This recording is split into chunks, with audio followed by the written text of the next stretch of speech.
이 민간의 협력과 이런 부분이 뭐 어느 정도는 작동을 했어요. 그런데 지금 앞으로 다가올 여러 가지 문제에 대해서는 이 민간 동맹의 역할이 굉장히 커질 것 같습니다.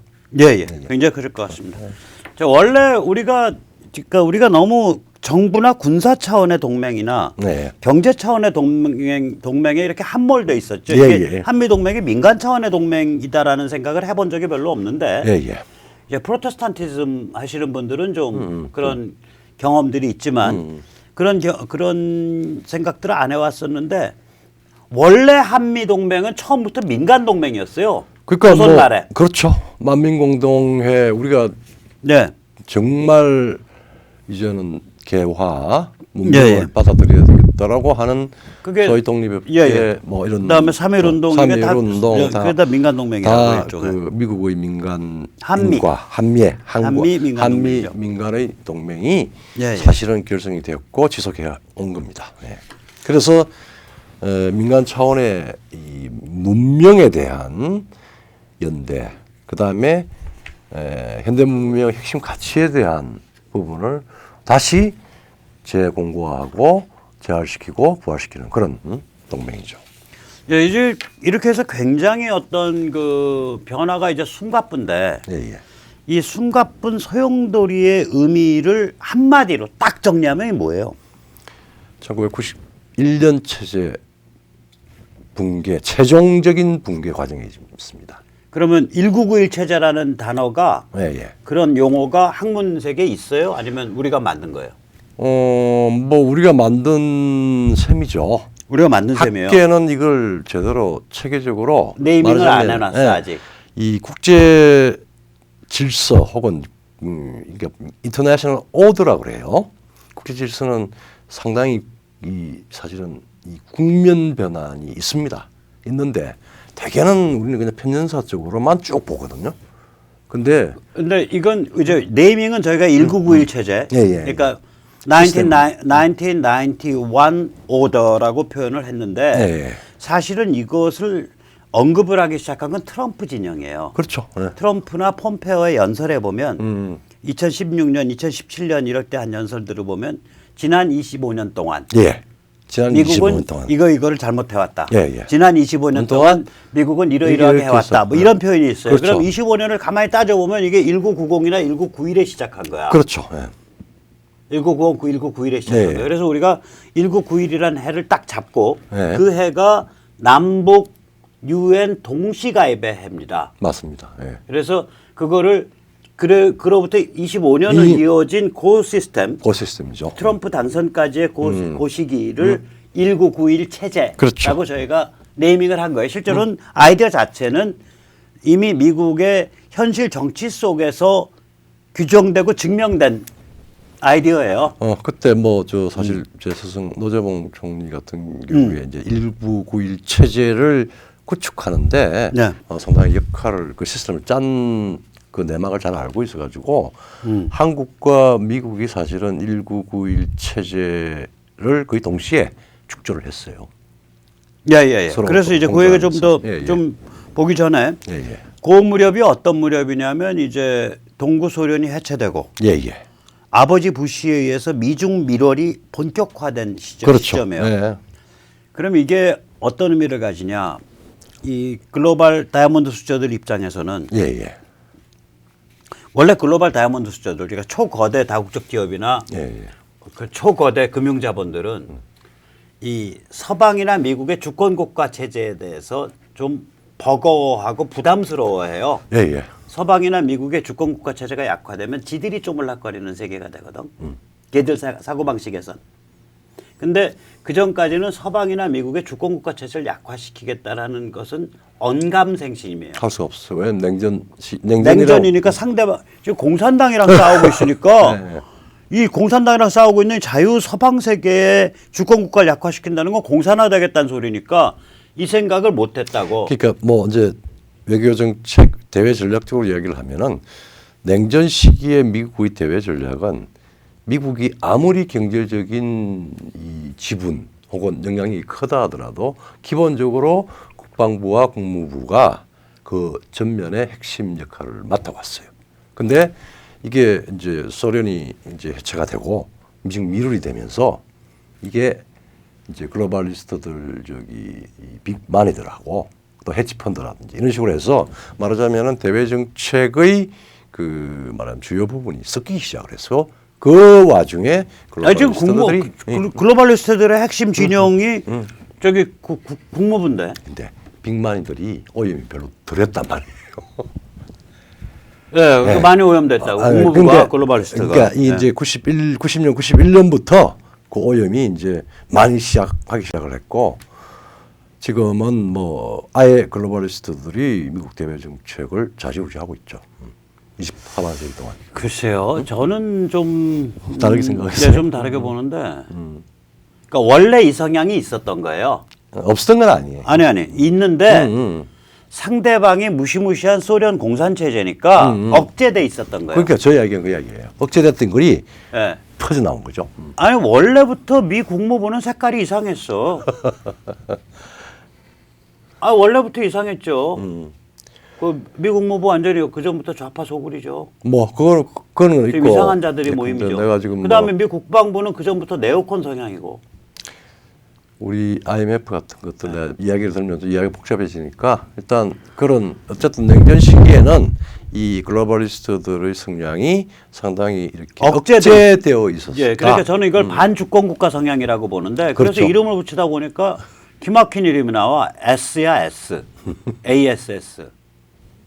Anti Sovereign State. State. 반주권 국가 그렇죠. 성향인데 원래 이게 있었는데 냉전 때문에 아니 원래부터 얘들 입장에서 보면 세상이 돈짝만하게 보이겠지. 사실 19세기부터 있었죠. 예, 원래 있는데 이게 냉전 때문에 억제돼 있다가 이제 소련도 무너지고 중국도 가서 그냥 마음대로 해집을 수 있고 이런 거 같으니까 이제 우리 세상 왔다 그러고 25년 동안 날뛴 거예요. 트럼프 등장하고 브렉시트 일어날 때까지. 그 동일한 궤도 있는 겁니다. 예.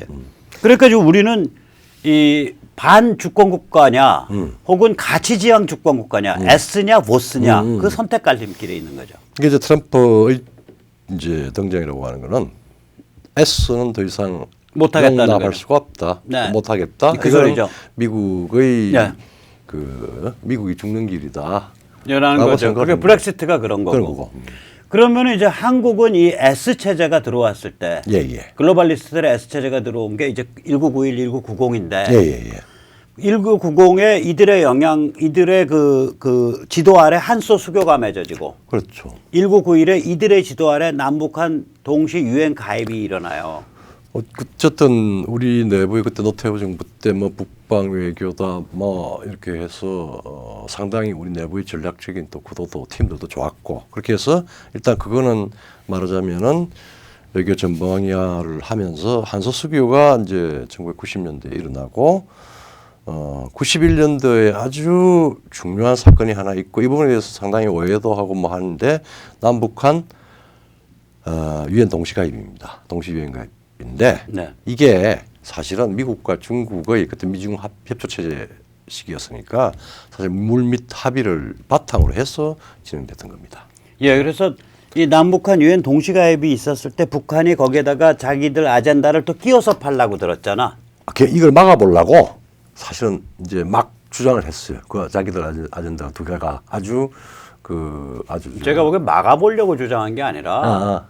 막아보려는 척하면서 자기 아젠다를 끼워넣는 거죠. 깡 부리는 거죠. 깡 부리는 거죠. 예, 그때 그 자기 아젠다 두 개가 뭐였어요? 그게 죽은 김일성이가 그렇습니다. 한반도 비핵지대화를 계속 주장을 했어요. 공세를 취했습니다.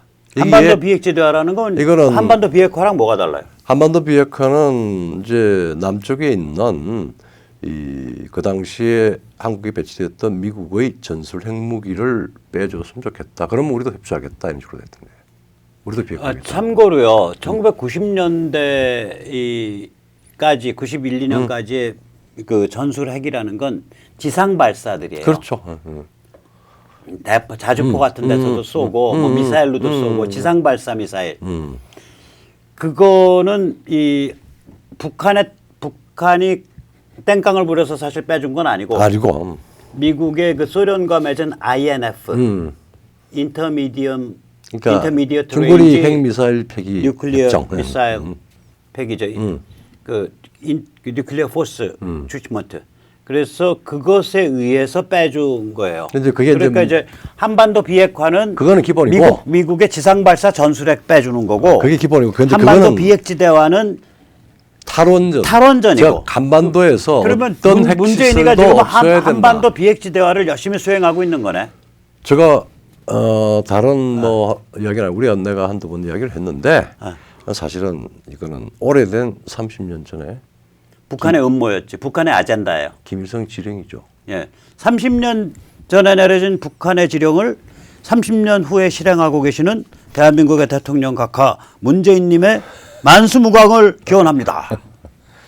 자, 그 다음에 북한이 이제 끼어팔기 하려고 했던 거 두 번째는 그게 뭐예요? 이제 종전협정을 또 하자. 이게 그때 걔들이 이걸 불가침 협정이라고 불가침 불렀죠. 협정을 부르죠. 근데 이제 우리는 불가침 협정하면 정전 협정, 휴전 협정을 대체하니까 그렇죠. 예. 이게 결국 종전 협정이야. 종전협정이죠. 이 우리가 유엔 동시 가입 그 계획을 짜고 움직이고 있으니까 저쪽에서 끼어팔기를 한 두 가지 중요한 쉽게 아이템이 말하자면 하나는 탈원전, 하나는 종전협정. 종전협정. 요즘 말로 표현하면 요즘 단어로. 근데 그걸 우리가 둘 다 안 들어줬지. 기본적으로 안 들었죠. 안 들고 동시 가입을 했고 예. 그 동시 가입을 하면서 바로 후속 조치로 나온 게 말하자면은 한반도 비핵화 공동선언. 비핵화 즉 미국의 전술 핵무가 나간다. 그리고 너희는 핵무장 해체해. 해체해. 예. 그렇게 해서 이제 너희들은 예. 말하자면은 저기 핵 비확산 조약에 가입을 해서 예, 핵 비확산 조약 더 가입시켰지. 이상 저기 핵 무력을 예. 만들 생각을 하지 마라. 이거를 이제 우리 정부도 했지만 우리 정부하고 대비를 한 소련이 소련의 고르바초프의 가장 오른팔이었던 세바르드나제가 그 작품이죠. 사실은 실각을 하기 한 달 전에 예. 한 달인가 두 달 전에 직접 김일성이한테 91년 가을에 가을에 너 죽을래 이거 가입할래 그래서 가입한 거야. 그래서 그게 그렇게 해서 이제 그쪽에서 가입이 되고 예. 그 가입 조건이 되니까 공동선언을 하고 이제 말하자면은 저기 남북 불가침 협정도 말하면 그게 개무시해 버렸죠. 우리가 그거 안 들어준 거죠. 그렇죠. 예. 종전 협정을 안 들어. 종전 협정을 안 들어들고 그냥 불가침 협정이라고 하는 약속은 그냥 사인했고 불가침 협정. 예. 그래서 남북 간에 서로 의사적으로 그러니까 미국이나 중국이 사실은 직접적으로 연관이 되어 있는 그 부분을 손을 못 대지 않고 남북 간에는 남북 간의 불가침 협정. 남북 간에 말하자면 서로 침략하지 않겠다라고 하는 그러니까 의사의 약속을 한 거예요. 그러니까 휴전 상태만 내버려 휴전 협정은 내버려 두고. 두고. 그러니까 사실은 북한은 그걸 종전 협정으로 바꾸려고 무슨 애를 썼는데 그걸 했죠. 그래서 그때는 뭐 잘 막았어. 그리고 오히려 북의 NLL을 북으로 하여금 NLL을 인정하게 만들었죠. 그걸 그러니까 노무현이가 인정한 걸 다시 개헌했지. 개헌내고 그걸 개헌하게 만든 저기 또 사상의 은사 리영이가 이 NLL에 대해서 북까지 91년 남북 그 불가침 협정에서 인정한 NLL에 대해서 대한민국의 운동권 대부라고 하는 리영이가 문제를 말하자면은 이거는 합법적인 군사 분계선이 아니다. 이렇게 이제 거짓말 논문을 쓰고 그게 이제 운동권으로 되고 결국 한참 뒤에 그것만 읽은 노무현 대통령이 이걸 또 깨버렸죠. 그러니까 이제 이 1991년 체제가 이런 체제예요. 한마디로 글로벌리스트들이 세팅한 체제야. 근데 이제 이게 25년 정도를 갔는데 그리고 2016년부터 이게 흔들흔들했는데 이 흔들흔들하게 된 직접적 계기는 사실은 쟤들한테 있어요. 그렇죠. 중국과 북한에 있는 거예요. 우리는 그럼 핵무기 만들고 탄도미사일 만들고 도발하고 중국은 전 세계적 경제 침탈하고 전 세계 패권 야욕 드러내고 이러면서 중국과 북한이 1991 체제를 사실상 깨뜨린 거죠. 제일 결정적인 거는 북이 핵 위기를 1차, 2차, 그다음 3차는 이제 사실은 핵 무력 핵국가가 된 거죠. 이제 그 상황이 되는 상황을 북한이 만들었고 그걸 중국이 뒤에서 단순한 후견이 아니라 사실은 도발을 청부시킨 그런 걸 하고 그 다음에 이제 중국이 본격적으로 세계 패권을 위해서 미국의 심장부에서 말하자면은 미국을 침투해서 해체시키는 그게 이제 2016년에 트럼프 대선 승리 이후 4년, 또 영국의 브렉시트 승리 이후 4년, 2016년 그를 이쪽에서 반격이 들어가니까 그거랑 맞물려서 중국 위기 심화되고 북한 급변 사태가 임박해 있는 상태예요. 사실은. 지금 구조 딱 임박해 있는 상황이죠. 네, 그러면 이게 이제 지금은 이제 이거는 1991 체제의 복원으로 가는 게 아니라 완전히 새 판으로 넘어가는 거예요. 새 판으로 넘어갔죠. 그러니 대통령이 얼마나 신임 대통령이 국힘에서 배출되면 얼마나 팔자가 셉니까? 그렇죠.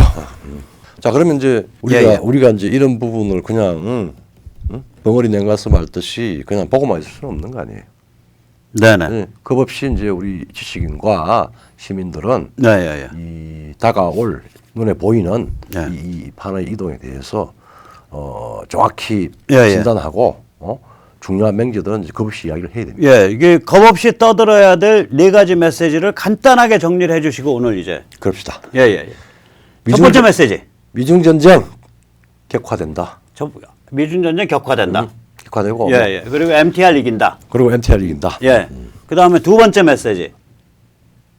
이 격화 속에는 한반도 지정화, 한반도 분단이 깨진다. 분단 깨진다. 분단 깨진다. 이 분단이라는 건 지정학 구조거든요. 무슨 얘기냐면 오늘 좀 얘기를 좀 해주시죠. 분단이 어쩌다가 된 거예요 이게? 뭐 저는 배울 때 뭐 얄타에서 됐다, 포스탐에서 됐다 이러는데. 원래 한반도는 분단되는 게 아니라 스탈린한테 넘어가게 돼 있었습니다. 그러니까 이제 그 미국이 그러니까 지상군 투입에 대해서 무지하게 겁을 냈거든요. 겁을 낸 게 아니라 실제 지상군을 투입할 수 있는 그 능력이 안 됐습니다. 안 돼요. 왜냐하면 관동군이라고 하는 게 그러니까 태평양 그러니까 소위 말하자면 히로시마 나가사키 원폭 이전에 이 만주와 그다음에 중국과 한반도에 일본 관동군이 130만 정도가 존재했었어요. 그걸 무장 해제를 시켜야 태평양 전쟁이 끝이 납니다. 그걸 그러니까 괴멸시켜야. 그런데 그걸 지상전을 해서 그걸 괴멸시킬 방법이 없죠. 왜냐하면 그때 미국 계산에 의하면 그 오키나와에서만 미군이 10,000명인가 죽거든요. 섬 하나. 그렇죠. 오키나와 점령하는데. 그래서 그래가지고 죽어요 오키나와가. 그러니까 일본 본토 다 밀고 올라가려면 문화 위승만의 책에 나오잖아. 얘들은 7천만 명의 인구로 구성된 전쟁 기계다. 그렇죠. 그때 일본 전체 인구가 7천만이에요. 7천만이에요. 얼라들까지 얘들은 전쟁 기계다. 그러면 미 군대가 그걸 밀고 올라가려면 답이 없는 거라. 답이 없죠. 왜냐하면은 그러니까 미국이 이미 미국 쪽에서는 소련군이 관동군과 한반도를 감당해 달라 이렇게 된 거예요. 그러니까 장개석이가 해줄 것이라고 장관이 중국 국민당이 그래서 그 연합군에 넣어줬잖아요. 근데 스티웰 장군이 들어가서 작전도 지원을 하고 엄청난 자금을 지원을 해줬는데 그 역할을 전혀 하지를 못했어요. 장개석 군이. 전혀. 그러니까 결국은 소련이 들어와서 싸워라 이렇게 된 마지막에 이제 얄타 회담을 가죠. 45년 2월달에 이미 이제 뭐 독일은 끝이 났고 가서 독일 끝나기 직전이죠. 그러니까 저쪽 이제 말하자면은 유럽 전장은 정리가 다 됐다고 판단을 하고 스탈린을 만나서 이 태평양 전역에 그 관동군 일본의 그 무장 해제와 격퇴를 소련이 도와줘야 되겠다. 그럴 경우에 다 내주겠다는 걸 암시를 하지. 스탈린이 이제 욕을 하지. 너 뭐 줄래? 그랬을 때 사실은 러일 전쟁에서 잃었던 여러 가지 이권들에 대해서 이렇게 명시적으로 합의한 건 아니지만 그 소련의 영향권으로 주겠다라고 하는 암시를 했어요. 러일 전쟁 전에 우리가 어땠냐? 고종이 아관 파천으로 러시아 대사관에 궁궐을 틀었다고요. 그렇죠. 그러면 조선 땅은 러시아 거야. 그렇지. 그러니까 정확하게 우리가 냉정하게 말하면 얄타 때까지만 해도 미군이 한반도에 들어올 생각을 안 한 거예요. 관심도 없었어요. 엄두를 못 내는 거죠. 관동군 때문에 왜 들어오게 된 거예요, 그러면? 마지막에 원폭으로 정리를 했죠. 그러니까 원폭 개발에 성공하고 원폭으로 때려서 미군이 그 다음에는 한 번도 지상전 안 하고 일본 항복을 받아내고 나니까 미국 입장에서는 야 우리가 뭐하러 한반도 전체를 다 내줘? 그 절반은 갖고 오자. 그거 아니 그거 또 하나 있었던 게 2월달에 얄타회담에서 그 약속을 했으면 뭐 3월, 4월달에 스탈린이 자 우리가 태평양 전장에 합류한다라고 선언하고 군대를 보내서 뭐 많든 졌든 간에 전투를 해줬으면 다 먹었어. 다 먹었어. 근데 아무것도 안 하고 떨어질 때까지 아무것도 안 했지. 아닥하고 입 닫고 있다가 이쪽에서 생고생을 하면서 오키나와에서 엄청난 대패를 육전에서 대패를 하고 그 다음에 오키나와 점령은 했죠. 점령을 했는데 한 엄청난 희생이 컸어요. 희생이 컸고 그리고 그 다음에 이제 동경 일본 본토 공습을 하잖아요. 이케부쿠로 뭐 이런 것들이 공습을 아무리 해도 흔들리지가 않아. 안 하죠. 근데 이거 이 말하자면 메인 전장도 아닌 한반도, 만주, 중국을 미국의 육군이 숫자가 얼마나 되나요? 130만을 어떻게 그리고 미국이 그런 관리를 해요? 대규모 전사자를 감당할 수 있는 체제가 아니니까. 그래서 아인슈타인을 불러서 맨하탄 계획을 만들고. 잠깐만 아인슈타인 아니지. 오펜하이머죠. 오펜하이머. 그러니까 그래서가 아니에요. 옛날부터 진행하던 게 운이 닿아서 그때 개발 완료된 거죠. 어쨌든 미국이 그 말하자면 130만 간동군 해체에 대해서 소련과 소련의 어떤 지원을 받으려고 했다. 그게 소련이 계속 지연을 하고 있었고 본토 공습도 효과가 없었고 그래서 아주 결정적인 막힌 골목이죠. 막힌 골목이 있는 상황에서 원폭이 성공한 거죠. 개발이 성공을 했고 그걸 투하를 하고 그 투하를 듣고 소련이 하죽 시세로 들어오게 되죠. 그런데 이제 막 내려오는데 참 이거는 역사의 우연 천운입니다. 그 밤에 심야에 대령 둘이가 그러니까 1945년 8월 15일 이짝저짝일 때죠. 그렇죠. 이제 막 내려오니까 러스크하고 번스틸이 백악관에서 그 보고를 받고 있었어요. 밤에. 그래서 그때 대령들은 누구야? 대령들이 나중에 국무장관이 된 던 러스크하고 그 다음에 번스틸. 그 사람들이 백악관에 있는 친구들이야. 백악관 지하에서 벙커에서 상황실에서 자기 직속 상관인 메가더한테 보고도 안 하고 그 다음에 메가더한테 보고가 되면 트루먼한테 보고가 될 거 아니겠어요? 근데 그것도 안 하고 직접 내려오는 소련군한테 전문을 치었습니다. 스톱. 38도. 더 이상 38도 이하로는 내려오지 마. 스톱. 스톱 there. 그게 라스크예요? 그게 러스크하고 번스틸이에요. 그리고 그러니까 이게 원폭 떨어지고 나서 얼결에 생긴 나라야. 극단적으로 말하면. 그리고 그 얼결에 생긴 나라를 나라로서 운명적 나라로 만든 지도자가 우나미 승만인 거예요. 그렇죠. 그리고 되고 난 뒤에 전부 모스크바 삼상회의까지 전부 신탁 통치를 한다고 했잖아요. 그거를 외교력과 정치력으로 그걸 우리는 독립할 수 있다라고 하는 3.1 정신 이후부터의 그리고 이제 단독 정부 수립 관철시켰죠. 우나미 승만. 그렇죠. 그러니까 대단하네요. 여러분들 지금 우리 문재인 정권이 정말 말도 안 되는. 그러니까 분단의 원흉은 쟤들 말로 하면 분단의 원흉은 아까 누구요? 본스틸하고 러스크네. 그렇지. 두 대령이네. 기적의 조력자죠. 너희 38도 이하로 내려오지 마. 그렇죠. 멋있다. 역사에서의 우연이라고 하는 게 그런 기적 같은 일이 있습니다. 근데 이제 말하자면은 아마 남로당의 박헌영이나 뭐 이런 사람들이 보면은 혹은 또는 지금 그러니까 38도라는 게 정말 우연으로 엉겁결에 만들어졌죠. 그러니까 그 이전에는 뭐 그게 얄타던 포츠담이든 38도라는 거 언급된 적이 없네요. 그 전에 이제 뭐 한참 러시아가 남하하고 영국이 올라오고 할 때 조선 분할안이 조금 있긴 있었어요. 조선 분할안. 그래가지고 그러니까 이걸 조선 말에. 조선 말에. 그래서 이제 제일 처음에 뭐 39도로 하느냐. 39도로 하면은 너무 올라가잖아요. 평양이 우리 안으로 들어오니까 뭐 이렇게 하고 조선 말에 그러니까 영러 간에 조선 분할안이라는 게 있었어요. 있었어요. 그건 우리가 일제 병참 되기 전에 그런저런 이제 이야기들이 있었는데 그게 이제 뭐 뭐 38도에서 딱 스톱돼 가지고 그래서 우리가 3년의 시간을 벌었습니다. 네, 그러니까 이제 참 진짜 총알이 여기로 스쳐간 건데 그렇죠. 원폭이 기폭제였고 그렇죠. 원폭이 없었으면 네. 원폭이 없었으면은 러시아가 먹든지 아니면 아직도 일제 식민지일 거예요. 일제가 상당히 그 여러 조건이 달린 항복을 했을 거라고. 그렇죠. 중국은 뭐 포기하더라도 네, 중국 포기하더라도 우리 조선 가져온다. 간다. 뭐 이런 식으로. 이런 식으로. 그리고 근데 일제 무조건적 항복은 못 나왔죠. 그렇죠. 네, 그러니까 이게 원폭이 한쪽으로는 독립이고 한쪽으로는 38선 이남을 확보하게 해준 근거가 된 거예요. 예.